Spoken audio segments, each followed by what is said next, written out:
Thank you. How's it going? Good. How are you? So, I was just saying a little bit earlier on, this is like the 1 year anniversary of Donald Trump. We were actually all at the Web Summit this time last year when the news came through that Donald Trump was going to be the president of the US, and there was a lot of tension. I'm not gonna deny it. There was a lot of trepidation about what was coming next. As an American, a year on, how do you feel the current situation? What do you think about how the country's going at the moment? It's sad. I think there's a lot of people aren't feeling too great in America about where the country is headed. Just recently, I wore an anti-Trump shirt throughout Europe, and I posted a couple pictures online. And I can't believe how much hate there was for the fact that I used my First Amendment right to wear whatever I want to wear, and then I got pummeled by many Americans who are for Trump. So for me, it's okay to have an individual opinion, but there's still so much divisiveness and so much hate in America. What was the thing that annoyed them most? That you were anti-Trump or that you had an opinion? Both. As a woman with an opinion and being anti-Trump, it didn't go over well. And as an athlete as well, because there is this sense that athletes are supposed to athlete, politicians are supposed to be political, and the little people are supposed to go and watch sport and be distracted from the politics. But at the moment, it feels like there's a sea change in what athletes believe they can do. I'm having a hard time hearing right now. I'm sorry. There's a lot of background noise. But if you look at my social media, you'll see a number of comments of people saying, stick to sports, go back to the kitchen, like we still live in the 1800s. But I've learned, I've been a part of a lot of great events, including One Young World, with a lot of global leaders. And I realized recently that it is my duty to do more in the world. It's not to sit back and just be in goal and play soccer and kick a ball around. If we can change the world, it is our duty to attempt to do that and create change and make the world a better place. And I know that I realize that I haven't been doing enough, that I can always do more. And I'm proud that athletes, even though they're not politicians, can do something to affect change in a positive way. And it's our duty as athletes, as politicians, as citizens, as people. It is our duty to do so. I fully agree. There is a sense that some athletes are given a free pass, that, they're just athletes, they shouldn't be asked about what's happening in politics. And for me, so Rory McIlroy played golf with Donald Trump, and he got some flack for it, and there were also people defending him saying, he's a golfer, he plays golf, he can play golf with who he wants. But ultimately, you're choosing to endorse somebody by playing with them. And you've got to decide you're for something or you're against something, because that's kind of how the world is at the moment. So at what stage did you feel comfortable making your opinions known? Was that a process to become woke? I was raised by a very strong woman, my grandma was a huge influence in my life. And I knew early on that it's a man's world. I saw it as I grew in the ranks at US Soccer, played for all the youth teams and at every different level. And behind the scenes, I started fighting all of the discrepancies. I started to fight against the quality of hotels, the quality of doctors, the training fields. Anything and everything that I found was not professional to the women's game, I fought for. And I never realized at that point in time that it's what people call today feminism. I don't believe it's feminism. I think it's human rights to have equal rights. So I fought the fight probably by the time I was 14 to 16. And as time went on, I got a louder voice. I had more of a platform. I started fighting harder and harder for women's rights, to be treated great as a professional athlete. And the more I fought, the more it got me in trouble. I was going to say, if you look at what has happened to Colin Kaepernick ever since he sat first and then ultimately kneels for the national anthem, he's been completely ostracized. So as a 14-year-old to start fights about doctors and hotels and stuff, it's kind of ballsy. I didn't realize that at the time it was just the right thing to do.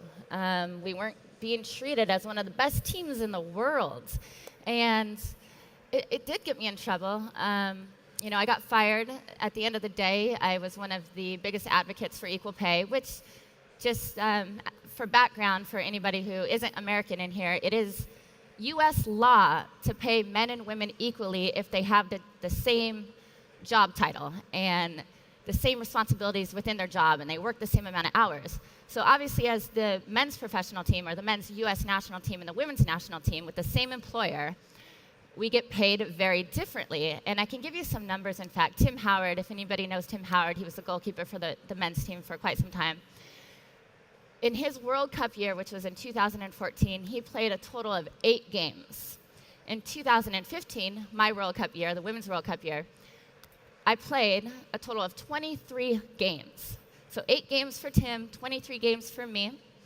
I won a World Cup. I won the award for the best goalkeeper in the world. Tim did not win a World Cup, nor was he considered the best goalkeeper in the world. And he got paid 10% more than me. And that is against US law, it's against the Equal Pay Act, and it's against Title VII. How do you fix it? Well, we have a long ways to go. We filed a lawsuit with the government agency, the EEOC, which is the Equal Employment Opportunity Commission. We filed going on 2 years ago, maybe a year and a half ago. And we're still waiting to see what happens. But I'm putting my faith into the government agency, into the EEOC, to do the right thing, to abide by law. But at the same time, with the new administration, with Donald Trump, he's not really pressing the issues when it comes to women's equality. So all we can do is continue to take a stance. We have lots of congressmen and congresswomen on our side pushing to make it right at U.S. Soccer. There's a new, I guess the new presidential campaign for U.S. Soccer will be in February. Sunil Gulati right now is the president, who has not been for equal pay. And there's 4 great candidates running. So hopefully, when we can change it in the sports world, we hope that it will trickle down into the business world as well. It seems to me that the biggest area of growth for sports is women's sports, because most sports markets have reached a point of saturation where football in England, for example, has been the Premier League for three decades at this point. Television coverage is everywhere. They've reached a massive global audience. And yet women's sports gets massive figures whenever it's on terrestrial TV. So it doesn't make any sense not to invest in this, to develop it from a social perspective, from a health perspective. Like, I don't really understand why the misogyny of the sports organizations is so overpowering. Well, we have a lot of intelligent people here at this summit, a lot of CEOs, a lot of people who should realize if you want to get your investment back, then you should invest in the women's game. And the numbers alone will prove that to you. In America, for instance, when you look at television ratings, the biggest television rating for any football game did not go to the men, it went to the women. If you look at the Euro final between Denmark and the Netherlands, they had, I think it was 45,000 people at the game. Yeah. Sold out crowd. I mean, the women's game is growing at a very rapid pace. Hopefully we can get FIFA behind it a little bit more. But if you want to invest your money in time, you're going to get it back. So I don't understand why more people aren't investing into the women's game. But I mean, we're getting there. And if you look at across the globe, women footballers are starting to challenge the status quo. They're starting to say, wait a minute, why is this the status quo? Just because these laws and these rules were made by mostly men, why are we going along with it? So you've seen players from Australia, obviously the American team. You've seen players from Brazil, some of the top players from Brazil who went on strike against their federation because of, sexism as well as a lack of support and pay. Who else? Denmark. The Irish. Yeah, so there's been a number of teams, and it's just a starting point, but in time, I think it will change. Did you know that you were going to be at the forefront of that movement when you guys stood up and decided that you wanted this? Like, did you realize that you were a part of a global network of? Yeah, I mean, we're the #1 team in the world. We get paid more than any other team in the world. So if the American team can't do it, who can? You know, you have to have leaders in the sport taking charge. It is not easy. I did have the loudest voice, and therefore I got fired. I dedicated my life to the game. I dedicated my life to being the best goalkeeper I could be. I helped our country win gold medals. We won a World Cup. I was still, when I got fired, the best goalkeeper in the world. And what I've learned throughout this last year now is in order to create change, you can't just talk about it. You have to make sacrifices. And I made sacrifices, and I'm continuing to make those sacrifices, but we need other players to make those sacrifices. Even in America, we need more players to make sacrifices, like the Brazil players did who went on strike. It seems to me that you might not have been fully aware of that 10 years ago, that you kind of have to get to this process, that somebody needs to help everybody along the way. There needs to be a kind of a turning point where you go, I'm mad as hell, I'm not going to take this anymore. What was the tipping point for you? The tipping point. Like I said, I always battled these issues behind the scenes. I'm not sure what the one tipping point was. I've been part of 3 different CBA negotiations. Multiple times we would tell Sunil Gulati and all of the board at US Soccer, we said, hey, we want to get paid like the men get paid. And they said, no, because you're not deserving of it. Well, let me tell you the numbers here. In 2015, the men's national team had a loss of $2 million.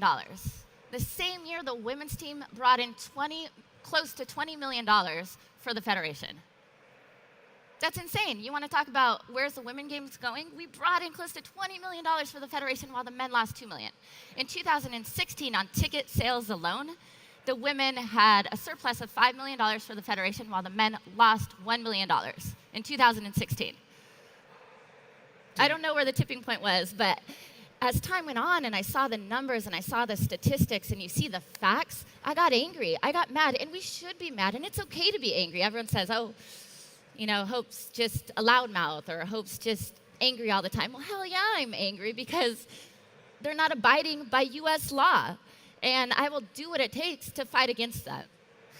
Yeah, it doesn't make any sense. Again, alienating your players who are the cash cow for the whole sport doesn't make any sense. We've seen it as well with the Houston Texans owner just last week when he said that the prisoners can't run the prison. So it doesn't seem as if that relationship between sports organizations and their players really works unless there's a proper equal footing. Do the women's team need to go on strike? Is that where this needs to go? I think there's a lot of options. Right now, maybe that option is on the table down the road. It's been on the table. That option's been on the table for a number of years. We decided to try to negotiate with U.S. Soccer in an amicable way. It didn't work.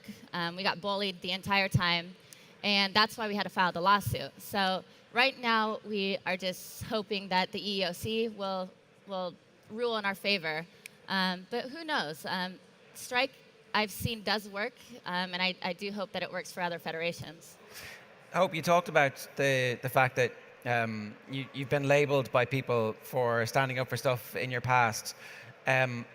What advice would you have to somebody who was going to be an advocate for change now, knowing everything you know? Like, is there a specific way of doing things in retrospect that you would do? Like, would you try and lead a strike as a 26-year-old now, for example? Or if you could have that time again? Or what have you learned? Oh, I've learned a lot. I know that we have to fight for our basic rights. We have to fight to even enforce law, you have to fight for that. Because the law, the Equal Pay Act and Title VII was passed by John F. Kennedy in 1962 or 3. I mean, that's 60 plus years ago, and nobody is there to enforce the law. So I'm learning a lot that just because the law exists, it doesn't mean that anybody is abiding by it. So you have to find somebody to enforce that law. I've learned that if you challenge the status quo, you do have labels. People label you. People call you a rebel or rebellious or a loudmouth. And I finally, and that used to hurt. I mean, it would hurt to be called a loudmouth, because actually I'm a very shy person inside. But I'm passionate about these issues, these social issues, and that's okay to be passionate. I've been passionate in my entire career, and it helped make me successful and be at the top of my career. So I believe in instilling passion and running with that, but it used to hurt to be labeled all the time. And now I say, you know what? Be rebellious. If there are people who aren't rebellious, and people are not going to challenge the status quo, and then we're going to remain in the same environment that we have right now. So the people that change the world are the people who are rebellions. So label me a rebellious now because I actually I consider it a compliment. Is that something as well that you have to be mature enough? Like, this is a stage of your career where you have won 2 Olympics, you have been the best goalkeeper in the world in the World Cup, that maybe you need to be secure enough to take that stand, that actually if you're a reserve goalkeeper and you make the stand, you just get pushed to the side? Well, even if you're secure and confident in your skill set, you can still get pushed to the side. Look what happened to me. I'm fired. I won't have the opportunity to play in the 2019 World Cup, which is in France, which is going to be a beautiful World Cup for the women on beautiful grass fields in a very soccer intelligent country. So I'm still saddened by all of it, even though I'm confident with my skill set on the field. I think, I don't know. I mean, I would be lying if I said it doesn't hurt. But even though it hurts, I take steps forward every single day to right those issues, and that's what keeps me going. Just if anybody doesn't know, you were playing in a World Cup match and you were critical of the opposition, called them cowards, and then got fired and suspended for 6 months. It's the type of thing that Jose Mourinho says after every game, and people go, ha ha ha, that's kind of funny. There was a massive overreaction to your comments. So clearly, they were waiting for you. They were waiting for you to step out of line, and they hit you with it. Absolutely. You see men all the time across the world make comments in post-game interviews that are, similar to saying the opponent we played are cowards or just being poor sports. It happens. We're angry after games. We're passionate about winning. And I always say, I'd rather care about winning than just going into the locker room and going to party in Rio like I saw many of my teammates do. I was pissed, and I'm never going to apologize for being pissed. And the thing that's important, though, is I never wanted to disrespect my opponents. I have several great friends who play on the Swedish side. I played in Sweden early on in my career. And the first thing I did after the game when I got back to the hotel was I went to the captain, who I know quite well, and I said, Lotte, I didn't mean to disrespect you. I don't believe you guys are cowards. I just thought your style of play was very cowardly because it was all defensive. And she said to me, she goes, oh, Hope, don't even worry about it. We never would have beat the number one team in the world had we not played defense. So even she knew it was a very defensive style of game. And to me, that goes against the Olympic spirit. You play in the Olympics to win, to bring your best football for the fans, for your country, for yourself, for your family. You want to represent everything that's best and good in the game. So when a team sits back on defense, when they have one of the best strikers in the entire world, who I wanted her to come after me so I could possibly stop her shots, you wanted like this exciting game. That's the spirit of the Olympics. So after the Olympics, people said I didn't have the spirit of the Olympic Games because I wanted to win.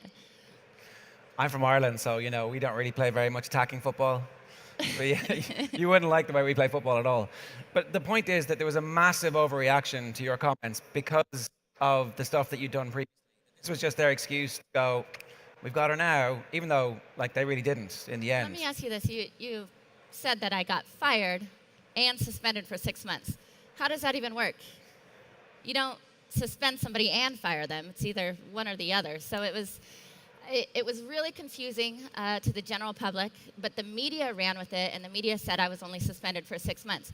I lost my health insurance. I got severance pay. I never saw the field again. It was a firing, but because they knew it was going to be, or it was an overreaction, they basically told the media, before I even knew I was fired, they leaked it to the media, that Solo is suspended for 6 months. And people still say that. I wasn't suspended, I was fired. Right. It's ridiculous. It's absurd. And so, is that the end of your career? Like, do you feel that is, will you be able to come back and play again? Because you've had a shoulder reconstruction in the meantime. As long as Sunil Gulati is there, as long as the Federation continues to treat the women poorly, I decide not to go back to them. Well, can I make a case that actually you can do more for that team now outside, as an advocate from the outside, being a voice of reason and criticism? I agree with you. The handcuffs have been removed from my employer, and I think they thought they could fire me and silence me, but in retrospect, they're probably regretting it because, one, they need a great goalkeeper and some leadership on the team, and two, uh, I've been louder and louder and louder to fight for women's rights and to fight against the federation. So, the other aspect of that is that we talk about this a lot in sports, that sports people's athletic identity is so entrenched with their core of their being, and to have that ripped away so quickly and so cruelly is very difficult for anybody to deal with. Is your activism a response to that, a way to kind of feed your competitive instincts? Well, as I told you earlier, my activism started at a young age without really understanding why, other than I saw the discrepancies and I didn't think it was right, but I couldn't put the word to it, whether feminist or equal pay or Title VII. So I think it started early. But it's been hard. I mean, this year has been very strange. I've committed my life to the game of football, and then suddenly it's been stripped away. And you know, I have a great support system in place. A lot of people wanted me to go back for a retirement game or to go back and play overseas. And I'm really proud that I didn't just do that just to have this, like, a few claps from the fans and then send me on my way. I got fired, and that's how it's going to remain until somebody does something about it in terms of having the right president, changing the women's game equal to the men's game. Until that happens, I won't go back to the field. And you do want to stay involved in football. Like, so I guess I'm looking at the trends in American sport at the moment, and you look at how Kaepernick gets blackballed for protesting, and there's a chance that might happen to you in the World Game. Or there's the flip side alternative that they go, it would be much better to have Hope Solo on the inside here, shouting about how great the game is and advocating for us, rather than on the outside, constantly giving a shit for rightly what we've done. Well, it's really only been the United States and in America that I've been kind of ostracized from the football world. I'd like to thank all of the European football clubs who have come to my support, who have offered me great contracts to go overseas to play. I have a lot of support from around the globe, but not within U.S. soccer or within America or even American media.